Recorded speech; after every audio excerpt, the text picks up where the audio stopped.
Good afternoon बच्चों। पिछले class में हमने तुम लोगों को आम्ल क्षार के रासायनिक गुण, भौतिक गुण, उदासीनीकरण की क्रिया इत्यादि पढ़ाया था। अब एक टर्म है उदासीनीकरण उष्मा। उदासीनीकरण उष्मा होती है कि जितना अम्ल लिया गया है, यानी 1 ग्राम तुल्यांकी भार अम्ल और 1 ग्राम तुल्यांकी भार क्षार के तनु विलयनों में परस्पर उदासीनीकरण क्रिया के फलस्वरूप या उस क्रिया में जो उष्मा अवशोषित की जाती है उसको उदासीनीकरण उष्मा कहते हैं।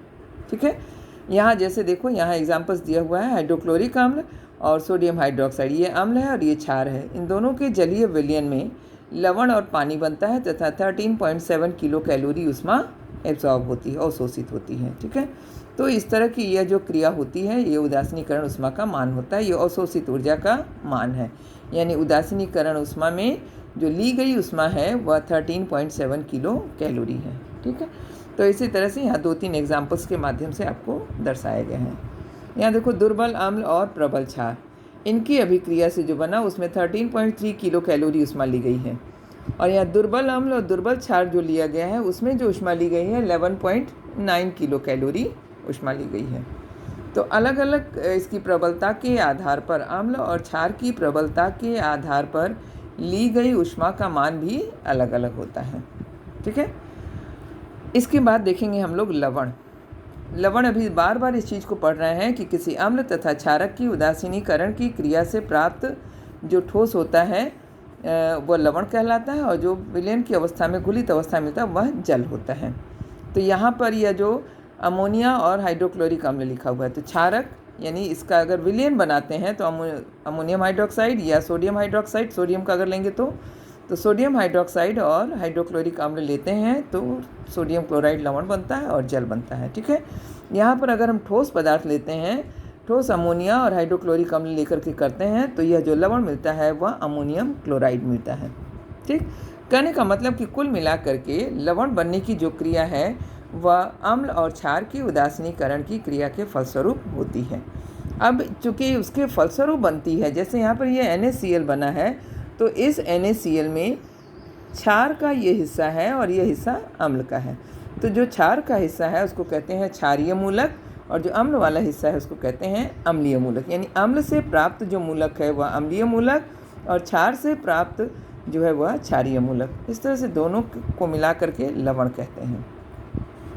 ठीक है, तो ये लवण इस प्रकार के बनते हैं कि लवण को यदि जल में घोला जाए तो वह पुनः अपने आयनों में टूट जाते हैं और जो आयन्स बनते हैं उन्हीं आयन को अम्लीय मूलक और क्षारीय मूलक के नाम से जानते हैं।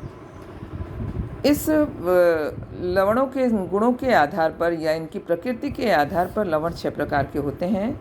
सामान्य लवण, जिसमें कोई विस्थापनशील न हाइड्रोजन होता है, न हाइड्रोजन आयन नहीं होता है, हाइड्रोक्सिल आयन नहीं होता है, सामान्य लवण कहलाते हैं। जैसे सोडियम क्लोराइड और पोटेशियम नाइट्रेट, ये सामान्य लवण है। ठीक है, ये नाम सब याद कर जाना, एग्ज़ाम में पूछता है।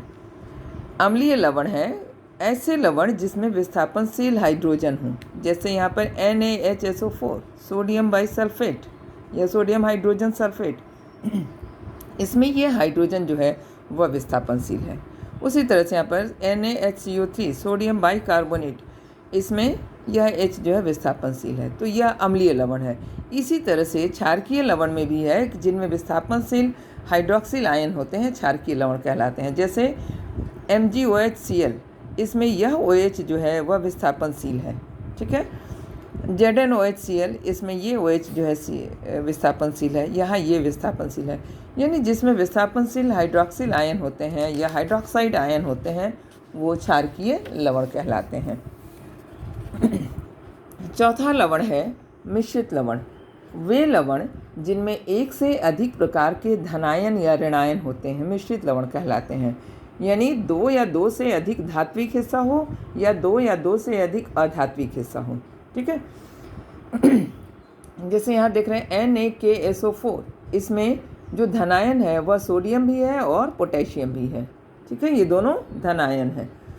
तो एक से अधिक प्रकार के धनायन होते हैं। यहाँ देखो CaOCl होल Cl, ये Cl जो है ऋणायन है। ठीक है, तो एक से अधिक ऋणायन इसमें हैं। ऐसे धातुओं को, ऐसे लवण को मिश्रित लवण कहते हैं। द्विक लवण होते हैं जिसमें कि 2 या 2 से अधिक लवणों का मिश्रण होता है, उसको द्विक लवण कहते हैं।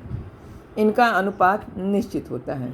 जैसे यहाँ पर देखो K2SO4 Al2SO4 whole thrice, potassium aluminium sulphate, इसको कहते हैं फिटकिरी। ये फार्मूला याद कर जाना, पोटेशियम एल्यूमिनियम सल्फेट, ये जो है K2SO4 Al2, इसको फिटकिरी का सूत्र भी कहते हैं।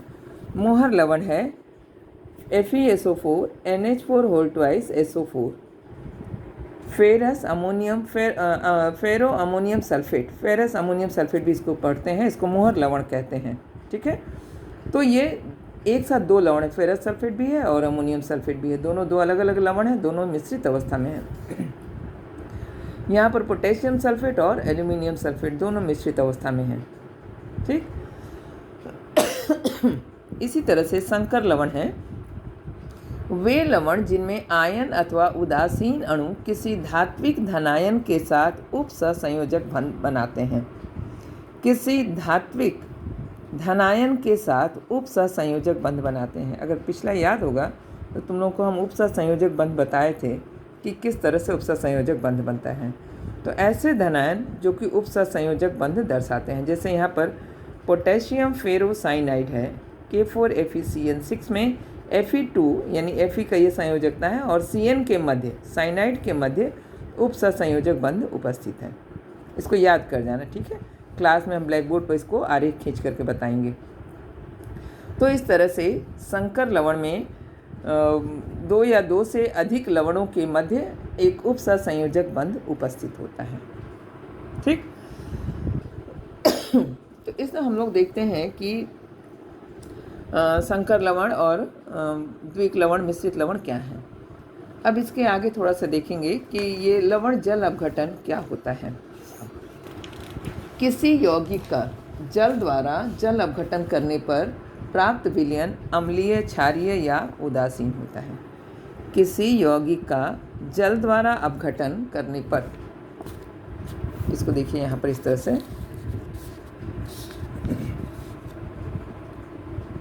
जल अपघटन करने पर प्राप्त विलयन अम्लीय, क्षारीय या उदासीन होता है। क्यों होता है? जैसे H2CO3, क्या है ये H2CO3? कार्बोनिक अम्ल है, प्लस NaOH सोडियम हाइड्रोक्साइड, ये बनेगा सोडियम कार्बोनेट और H2O, क्योंकि ये क्या है? अम्ल और क्षार, दुर्बल अम्ल और प्रबल क्षार से बना हुआ लवण लवण अपघटन जल अपघटन कहलाता है। कोई विलयन जिसको कि जल में घोला जाता है तो जो विलयन प्राप्त होता है वो अम्लीय, क्षारीय या उदासीन होता है। अब देखो कैसे होता है। सपोज करो कि एक लवण लेते हैं NaCl, ठीक है, प्लस H2O, ये दोनों को जब हम मिलाते हैं, ये लवण है और ये जल है, इसका जलीय अपघटन करने पर यह अपने तो ये बन जाता है NaOH प्लस HCl। अब इसमें अम्ल की प्रबलता या क्षार की प्रबलता के आधार पर वह विलयन अम्लीय भी हो सकता है, क्षारीय भी हो सकता है या उदासीन भी हो सकता है। ठीक है, इसको कहते हैं लवण जल अपघटन। अब यहाँ पर लवण जल अपघटन को 4 भागों में बांटा गया है। दुर्बल अम्ल तथा प्रबल क्षार से बने लवण का जल अपघटन। दुर्बल अम्ल तथा प्रबल क्षार से बने लवण का जल अपघटन करने के लिए दुर्बल अम्ल यहाँ कौन सा लिया गया है? H2CO3। अभी यहाँ दिखा रहे थे कि H2CO3 प्लस NaOH क्या बना? Sodium carbonate plus H2O। ठीक है, ये क्या है? दुर्बल अम्ल है। ये कौन सा अम्ल बना? दुर्बल, और ये है प्रबल। ठीक है, दुर्बल अम्ल और प्रबल क्षार है। तो इनकी अभिक्रिया से एक लवण बना और पानी बना है। इस लवण का अगर हम देखें, इसका अपघटन करते हैं, जलीय अपघटन करते हैं, तो यह सोडियम कार्बोनेट Na आयन और CO3 कार्बोनेट आयन में टूटता है और जल जो है H आयन और OH आयन में टूटता है। ठीक है, उसी तरह से Na प्लस OH, अब यहाँ से इसको हम मिलाते हैं Na, तो ये NaOH हो गया और ये H2CO3। तो अब विलयन में जो अधिकता हो गई, सपोज करो कि इसकी अधिकता हो गई, सोडियम हाइड्रोक्साइड की अधिकता हो गई, तो वह विलयन कैसा होगा? प्रबल क्षार होगा। और यह विलयन कैसा होगा? ये दुर्बल अम्ल है। तो जिसकी प्रबलता अधिक होगी विलयन उसी प्रकार का हो जाएगा। अर्थात दुर्बल अम्ल और प्रबल क्षार से बने विलयन जो होंगे वह क्षारीय विलयन होंगे। कैसा होगा वो? क्षारीय विलयन होगा। ठीक है। दूसरा है प्रबल अम्ल तथा दुर्बल क्षार से बने लवण का जल अपघटन। प्रबल अम्ल क्या है? हाइड्रोजन क्लोराइड है और दुर्बल क्षार लिया गया है अमोनियम हाइड्रोक्साइड। इससे जो बना हुआ जलीय विलयन होता है उसका जलीय विलयन, क्योंकि इसमें अम्ल की प्रबलता है तो विलयन कैसा होगा? अम्लीय होगा। ठीक है। जो प्रबल होगा विलयन उसी प्रकार का होगा। दुर्बल अम्ल तथा दुर्बल क्षार से बने लवण का जल अपघटन। अब इसमें दोनों दुर्बल लिया गया है। दुर्बल अम्ल होता है, इसके पहले तुम लोग पढ़ी थी दुर्बल अम्ल, इस पहले वाले लेसन बताए हैं दुर्बल अम्ल और प्रबल अम्ल क्या होता है ना। तो यहाँ दुर्बल अम्ल लिया गया है H2CO3 और प्रबल क्षार लिया गया, दुर्बल क्षार लिया गया है अमोनियम हाइड्रोक्साइड। ये दोनों दुर्बल हैं। ठीक है। इन दोनों की अभिक्रिया से, चूँकि अभी इसमें जब हम प्रबलता के आधार पर देखेंगे तो हाइड्रोक्सिल आयन की अधिकता होती है। इससे बना हुआ जो विलयन होगा यह अम्लीय भी हो सकता है, क्षारीय भी हो सकता है और उदासीन भी हो सकता है। तो इसको कहते हैं दुर्बल अम्ल और दुर्बल क्षार की अभिक्रिया से बना हुआ विलयन। ठीक है। चौथा पॉइंट है प्रबल अम्ल तथा प्रबल क्षार से बने लवण का जल अपघटन। सोडियम क्लोराइड इस श्रेणी का लवण है, जैसे कि इसमें प्रबल अम्ल तथा प्रबल क्षार, जैसे सोडियम हाइड्रोक्साइड हमने इसके पहले भी देखे थे, सोडियम हाइड्रोक्साइड और HCl हाइड्रोक्लोरिक अम्ल।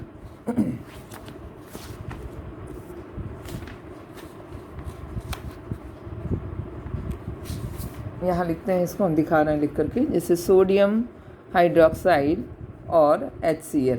तो इससे बना हुआ लवण जो होगा वो क्या बनेगा? NaCl बनेगा।